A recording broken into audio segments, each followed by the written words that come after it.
The sun was at its peak, blazing fiercely over the village of Orun as the market square buzzed with life. Vendors called out their wares, from freshly woven baskets to glistening beads strung with care.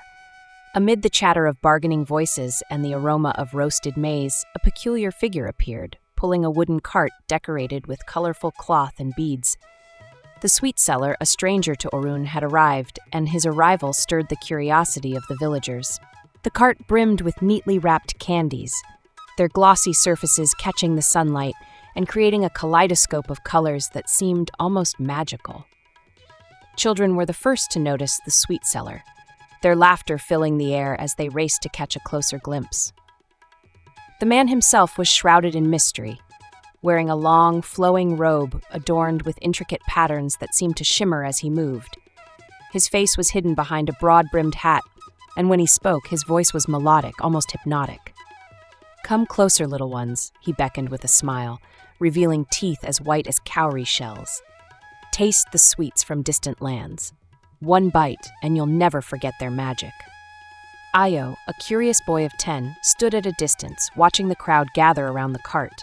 His mother, Mama Ife, had always warned him to be cautious of strangers, especially those offering gifts. But the allure of the sweet seller's candies was undeniable. The wrappers sparkled like treasures, and the scent of honey and spices wafted through the air, tempting him to take just one bite. Ayo clenched his fists, fighting the urge to join the other children. Behind the sweet seller, an old woman watched from the shade of a mango tree. Her wrinkled face betrayed no emotion, but her eyes followed the stranger's every move. She muttered under her breath, a prayer or perhaps a warning, before disappearing into the crowd. The village of Orun had seen its fair share of wanderers, but something about this man felt different, like a storm brewing on the horizon. Ayo couldn't shake the image of the candies from his mind. That evening, as the sun dipped below the horizon and the sky turned shades of orange and purple, he sat outside his family's hut, staring into the distance. His mother was busy preparing dinner, the aroma of smoked fish and yam stew filling the air. "Ayo, come and fetch some firewood," she called, her voice cutting through his daydreams. He obeyed reluctantly, his thoughts still lingering on the sweet seller's cart. As Ayo wandered toward the edge of the village, he encountered his best friend, Tunde, who had a handful of the mysterious candies. "Look what I got today," Tunde exclaimed, unwrapping a piece and popping it into his mouth. Ayo watched enviously as his friend's eyes lit up with delight. "It's like nothing I've ever tasted," Tunde said, handing Ayo a piece. The wrapper was smooth and cold to the touch, and the sweet scent was intoxicating. Ayo hesitated, remembering his mother's warnings. "Mama says we shouldn't eat food from strangers," he said, his voice uncertain. Tunde laughed, tossing another candy into his mouth. "Your mama worries too much. Everyone in the market was eating these today. Nothing bad happened." Ayo stared at the candy, torn between his curiosity and his mother's strict rules. The temptation was overwhelming, but he stuffed the candy into his pocket and hurried home. That night, as Ayo lay in bed, the candy seemed to burn a hole through his pocket. He pulled it out and stared at it under the moonlight, the wrapper glinting like silver. His stomach growled, but fear kept him from unwrapping it. He placed it under his pillow and drifted into a restless sleep, haunted by dreams of brightly colored wrappers and a shadowy figure with a broad-brimmed hat.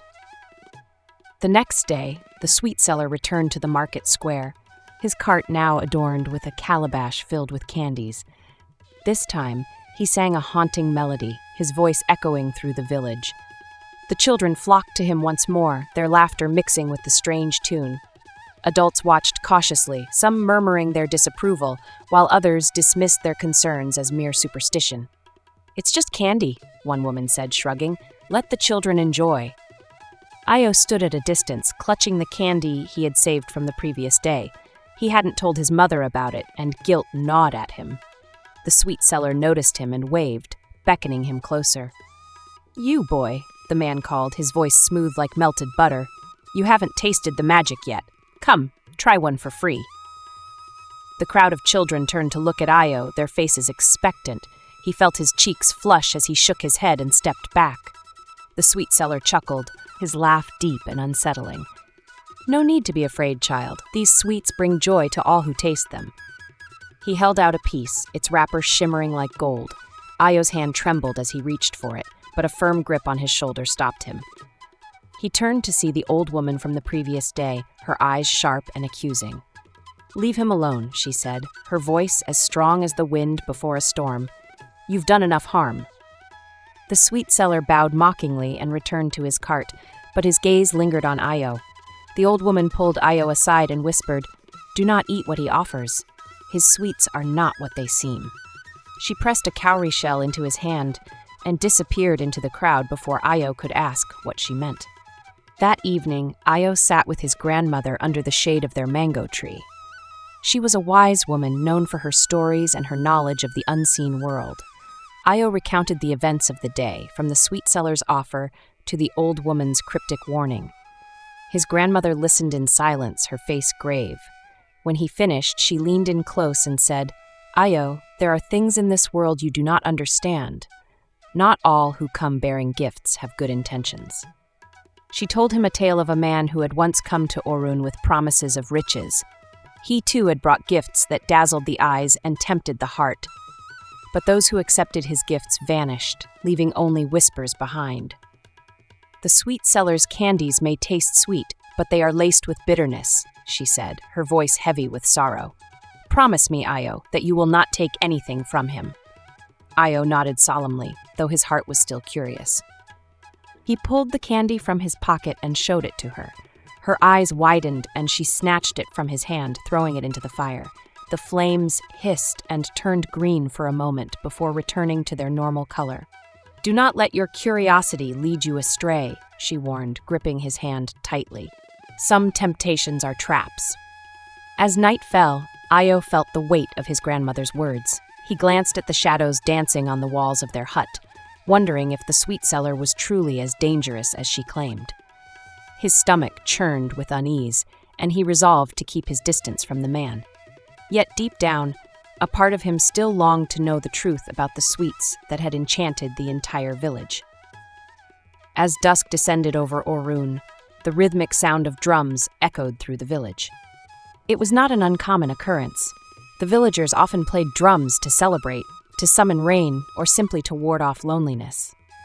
But tonight, the beat was different. It carried a strange intensity, a pulse that seemed to thrum in Ayo's chest.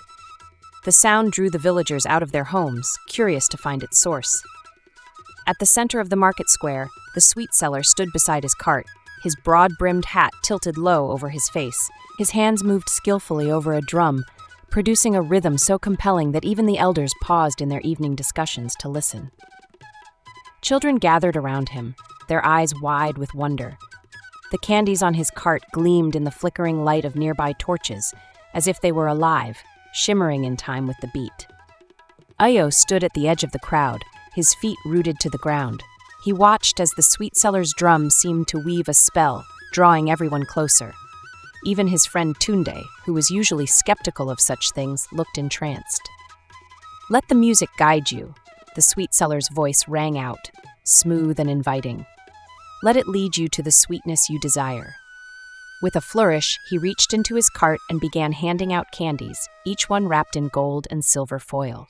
Ayo clenched his fists, his grandmother's warning still fresh in his mind. But as he watched the children unwrap the candies and pop them into their mouths, laughing and dancing to the beat of the drum, he felt a pang of doubt. What harm could one sweet really do? Yet, as the beat quickened and the sweet seller's shadow seemed to grow taller in the flickering torchlight, Ayo's unease deepened. Something was not right, and he could feel it in the pit of his stomach. The following morning, Ayo found himself wandering near the riverbank, his mind still troubled by the events of the previous night. The sweet seller's drumbeat seemed to echo in his ears, refusing to fade. He kicked at the red earth, trying to shake off the unease that clung to him. Suddenly, he spotted Tunde sitting under a palm tree, a handful of candies in his lap. "I saved one for you," Tunde said, holding out a golden-wrapped sweet. "Come on, Ayo." "You've been acting so strange lately." Ayo hesitated, his grandmother's warning ringing in his ears. But the candy gleamed so invitingly in the sunlight, its scent wafting toward him like a gentle breeze. He reached out and took it, unwrapping it slowly. The sweet inside was perfectly shaped, its surface smooth and glistening like polished stone. Just one bite, Io told himself, his resolve crumbling under the weight of his curiosity. The moment the candy touched his tongue, Io felt a rush of sweetness unlike anything he had ever tasted. It was as if the flavors of honey, mango, and tamarind had been distilled into a single perfect morsel. For a moment, he felt light, as if he were floating above the river, unburdened by his worries. But then, as he swallowed, a strange bitterness spread through his mouth, sharp and unpleasant. Io spat out the remains of the candy, his chest tightening with fear. Tunde laughed, oblivious to his friend's distress. "You just don't appreciate good things," he teased, popping another candy into his own mouth. Io didn't reply. He wiped his tongue with the edge of his shirt, trying to rid himself of the lingering bitterness. Deep down, he knew he had made a mistake, and he could only hope it wasn't one he would regret forever. The baobab tree at the edge of the village had stood for generations, its massive trunk a silent witness to the lives of Orun's people. Children often played beneath its branches, daring each other to climb to the top or carve their names into its bark. But today, as Io passed by on his way to fetch water, he heard something that made him stop in his tracks. Laughter. The sound was faint at first, like the rustling of leaves, but it grew louder as Io approached. It wasn't the cheerful laughter of children or the hearty chuckle of elders. It was something else entirely, light and airy, yet somehow menacing. Io scanned the area, expecting to find a group of kids playing a prank. But the base of the tree was deserted, its shadows deep and unwelcoming. As Io stood frozen, the laughter grew louder, echoing around him. He stepped closer to the baobab, his heart pounding in his chest. The bark seemed to shimmer, as if the tree itself was alive. "Who's there?" Io called out, his voice trembling. The laughter stopped abruptly, replaced by an eerie silence. Then a whisper. "The sweetness always comes at a cost." Io stumbled back, his bucket clattering to the ground. He turned and ran as fast as his legs could carry him, not daring to look back. When he reached his grandmother's hut, he collapsed at her feet, breathless and pale. "The baobab tree," he gasped, "it spoke to me." His grandmother's face darkened, and she knelt beside him. "The spirits are restless," she said softly. "You must tell me everything, Io. No detail is too small." That evening, as the villagers gathered around their evening fires, the sweet seller began to sing. His voice rose and fell in haunting melodies, weaving a tale of distant lands where rivers flowed with honey and trees bore fruit sweeter than any known to man. The villagers listened, entranced, their daily worries forgotten in the spell of his song. Even the elders, who were usually quick to dismiss such tales, found themselves drawn in. Io sat with his mother and grandmother, his eyes fixed on the sweet seller. The man's voice seemed to reach inside him, stirring emotions he couldn't explain. He glanced at his grandmother, hoping for reassurance, but her face was unreadable, her gaze locked on the singer. "Do not listen too closely," she whispered, her tone urgent. "His words are like his sweets, sweet on the surface but bitter underneath." The sweet seller's song shifted, becoming darker, more mournful. He sang of those who had succumbed to their desires, losing themselves in the pursuit of sweetness. His eyes seemed to glow in the firelight as he looked around the crowd, his gaze lingering on Io. "The sweetest things," he said, his voice a low murmur, "are often the most dangerous." His words sent a shiver down Io's spine. When the song ended, the villagers erupted into applause, but Io felt no relief. He clutched the cowrie shell the old woman had given him, its smooth surface grounding him. His grandmother leaned close and whispered, "The spirits are warning us, Io. Stay away from that man and his sweets." But as the sweet seller's cart disappeared into the night, Io couldn't shake the feeling that he was already ensnared in the stranger's web. The next morning, Io's grandmother took him to the edge of the sacred forest. She carried a calabash filled with herbs, ashes, and a small piece of white cloth, items she had prepared during the night. "We must call on the spirits," she said firmly. "They may guide us or show us a way to protect you until you're ready to confront the sweet seller." Io followed her into the dense forest, the air cooler and heavier with each step. The trees stood like ancient sentinels, their gnarled branches twisting into the sky. Birds chirped overhead, but their songs sounded distorted, almost mournful. His grandmother stopped in a small clearing and knelt on the ground, spreading the contents of the calabash in a circle around them. She began to chant, her voice low and rhythmic, resonating with the pulse of the forest. As the chanting grew louder, the air in the clearing seemed to shift. A soft breeze swirled around them, carrying whispers that Io couldn't quite understand. Shadows moved at the edges of his vision, darting between the trees like curious onlookers. The temperature dropped suddenly, and Io shivered despite the midday sun. "Do not be afraid," his grandmother said, her voice steady. "The spirits are near." A shape emerged from the shadows, a tall figure wrapped in a flowing white cloth. Its face was obscured, but its presence was undeniable. It spoke in a deep, echoing voice, addressing Io's grandmother. "Why have you summoned us, wise one?" She bowed her head respectfully. "The boy is marked by the sweet seller's curse. We seek your guidance to protect him." The spirit turned its gaze to Io, and he felt its weight like a physical force. "The boy must face the sweet seller," it said. "But beware, the longer he waits, the stronger the curse grows." The sweet seller's cart appeared in the market square again that afternoon, as if nothing had changed. His bright candies and melodic voice drew a crowd as usual, but there was a noticeable shift in the villagers' behavior. Some adults watched him with suspicion, whispering about the oracle's warning, while others shook their heads and dismissed the concerns as baseless fear. Io stood at the edge of the square, hidden behind a pile of woven baskets. His grandmother had forbidden him from going near the sweet seller, but he couldn't help himself. He watched as the man handed out candies with a grin, his wide-brimmed hat casting his face in shadow. The children eagerly accepted his offerings, their laughter echoing through the air. But Io noticed something strange. Those who ate the sweets seemed to grow quieter, their eyes dulling as if under a spell.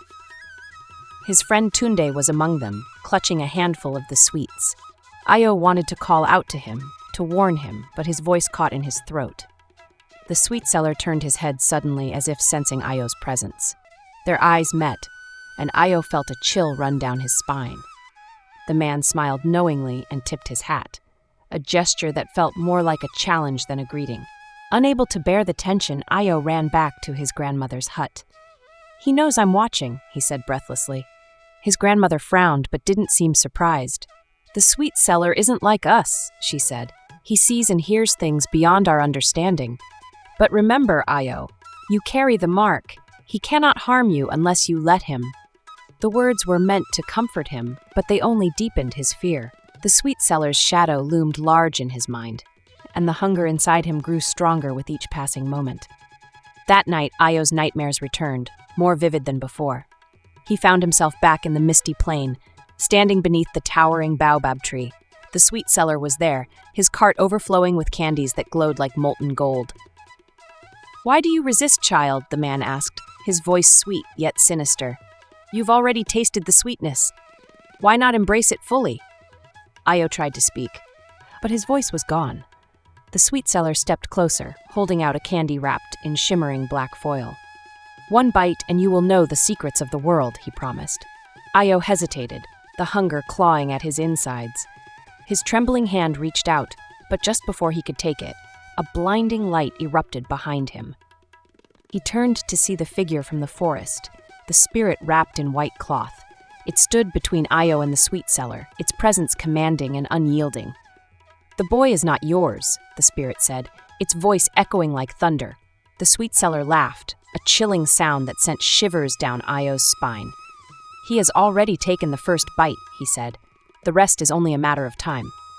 Io jolted awake, his body drenched in sweat. His grandmother sat beside him, holding a calabash filled with water and herbs. "The spirits are protecting you," she said, wiping his forehead. "But their power is not infinite. You must confront the sweet seller soon, Io. If you delay, the curse will consume you." Io nodded, his resolve hardening. The time for running was over. He would face the sweet seller, no matter what it cost. At dawn, the villagers gathered at the edge of the sacred grove, a dense forest shrouded in mist. But the oracle's shrine stood in the heart of the grove, a small hut adorned with charms and symbols carved into its wooden walls. Io clutched his grandmother's hand as they approached, his heart pounding in his chest. The air felt heavier here, charged with a power he couldn't explain. The oracle emerged from the hut, her presence commanding despite her frail frame. Her hair was a cascade of silver, and her eyes seemed to pierce through Io's very soul. She gestured for the villagers to sit around her, and they obeyed without question. "The spirits have spoken to me," she said, her voice low and melodic. "They warn of a great danger that has entered your village." She turned her gaze to Io, and he felt a chill run down his spine. "You have tasted the sweetness," she said. "You carry the mark of the sweet seller's curse." Io nodded, unable to speak. The oracle closed her eyes, chanting softly as she sprinkled a handful of white powder over the fire. The flames roared to life, turning a brilliant shade of green. "The sweet seller is no man," she continued. "He is an emissary of the greedy spirits who feed on the desires of the living. His candies are traps, binding those who taste them to his master's will." The villagers exchanged horrified glances, their whispers rising in urgency. The oracle raised a hand for silence. "There is a way to break the curse," she said, her eyes locking onto Io. "But it will not be easy. The boy must confront the sweet seller and return what was taken." Io's grandmother squeezed his hand, her grip firm and reassuring. "You are strong, my son," she whispered. "We will face this together." But as the oracle's words sank in, Io felt the weight of the task ahead pressing down on him. The sweet seller's shadow loomed large in his mind, and he couldn't help but wonder if he had the courage to face it. The villagers fanned out around the clearing, searching for any signs of Io. Mama Ife knelt near the baobab tree, her hands brushing against the soil. "There are tracks here," she called, her voice breaking the stillness. The footprints were small and bare, unmistakably those of a child. They led away from the tree and deeper into the forest, their edges glowing faintly in the moonlight. The group followed the tracks in silence, their footsteps muffled by the thick undergrowth. As they moved, the forest seemed to grow darker, the trees closing in around them. The air was cold, and an unnatural silence hung over the path, broken only by the crunch of dry leaves underfoot. Io's grandmother carried the calabash, its faint glow lighting their way. The tracks led them to a small stream, its water dark and still. Across the stream, the path diverged into 3 separate trails, each leading into the dense forest. The villagers hesitated, unsure of which path to take. "The spirits will guide us," Io's grandmother said, closing her eyes and chanting softly. The calabash in her hands began to glow brighter, its light pointing toward the middle path. They pressed on, their nerves frayed, but their determination unwavering. As they walked, they began to notice strange things. A child's toy abandoned on the path, a piece of candy wrapper snagged on a branch, and faint laughter echoing through the trees. Each discovery fueled their urgency, their steps quickening as the trail grew narrower and more treacherous. The trail ended at a clearing unlike any they had seen before. In the center stood the baobab tree, its massive trunk gnarled and ancient. At its base lay the sweet seller's cart, abandoned and eerily still. The villagers exchanged uneasy glances, but Io's grandmother stepped forward. She placed the calabash on the ground and began to chant, her voice echoing through the clearing. "Spirits of the forest," she called, "show us the way to the boy." The air in the clearing grew heavy, and the ground beneath their feet trembled. A faint glow emerged from the hollow of the tree, growing brighter until it illuminated the entire clearing. Io stepped out, his face pale and his eyes wide with fear. He stumbled forward, his legs weak as if he had been walking for days. "Mama," he whispered, his voice faint. Mama Ife rushed to him, pulling him into her arms. "My son," she cried, tears streaming down her face. "You're safe now?" But their relief was short-lived. A low, mocking laugh echoed through the clearing, and the sweet seller emerged from the shadows, his broad-brimmed hat tilted low over his face. "Safe?" he said, his voice dripping with malice. "The boy is mine, just as all of you will be. The curse cannot be broken so easily." The villagers backed away, their torches trembling in their hands. Io's grandmother stepped forward, her face set with determination. "You will not take him," she said, raising the calabash high. "Your time here is over." The sweet seller laughed again, his shadow twisting unnaturally. "You think you can banish me?" he sneered. "I am but a servant. It is my masters you should fear." As he spoke, the shadows around the clearing began to shift, coalescing into towering forms with glowing red eyes. The villagers gasped as the greedy spirits revealed themselves, their dark, writhing figures exuding an aura of hunger and despair. Io clutched the black stone in his pocket, its warmth steadying him. The spirits turned their attention to him, their voices layered and echoing. "You tasted the sweetness," they said. "You belong to us." Io's grandmother raised the calabash higher, her chants growing louder. The fireflies returned, their light weaving a protective barrier around the villagers. "You will not have him," she declared, her voice unwavering. "We stand together, and we will not falter." The greedy spirits shrieked, their forms rippling as they advanced. The sweet seller stood at their center, his grin faltering as the villagers' unity grew stronger. Io stepped forward, the black stone glowing in his hand. "I made a mistake," he said, his voice steady despite his fear. "But I won't let you take me or anyone else. It ends here." The fireflies swirled around Io, their light intensifying as the villagers joined his grandmother's chant. The greedy spirits recoiled, their forms flickering as the energy in the clearing grew stronger. The sweet seller dropped to his knees, his shadow shrinking as the spirits' hold on him weakened. "Please," he cried, his voice desperate, "free me from them." Io's grandmother turned her gaze to him, her expression stern but not unkind. "You must renounce them," she said. "Only then can the bond be broken." The sweet seller hesitated, his eyes filled with fear and regret. "I renounce them," he said finally, his voice trembling. "I choose freedom." The spirits howled in fury, their forms unraveling as the villagers' chants reached a crescendo. The light of the fireflies pierced through the darkness, driving the spirits back into the void. The sweet seller collapsed, his body trembling as the last traces of their influence left him. The clearing fell silent, the oppressive weight lifted as the spirits were banished. Io dropped the black stone, its glow fading as it returned to its natural state. He turned to his grandmother, who embraced him tightly. "It's over," she said, her voice filled with relief. The villagers gathered around them, their faces a mix of exhaustion and triumph. The curse had been broken, and the sweet seller was free at last. The villagers stood in the clearing, their torches casting a warm light that seemed to banish the lingering shadows. The sweet seller sat slumped by the baobab tree, his broad-brimmed hat discarded, revealing a face etched with regret and sorrow. His once bright robe now seemed dull, as though the weight of his servitude had drained it of color. He looked up at Io and the villagers, his eyes filled with exhaustion. "Thank you," he said softly, "for freeing me. I have lived too long as their servant." Mama Ife stepped forward, her hands on Io's shoulders. "Your actions brought pain to many," she said, her voice steady. "But if you are truly free, then use the time you have left to make amends." The sweet seller nodded solemnly, his expression one of deep remorse. "I will," he said. "If the spirits allow it, I will dedicate my life to undoing the harm I caused." The villagers began their journey back to Orun, the forest feeling lighter, as if the spirit's presence had cleansed it. Io walked beside his grandmother, holding her hand tightly. Though the ordeal had left him shaken, he felt a sense of pride and relief. "You were brave," she said, her voice soft but filled with warmth.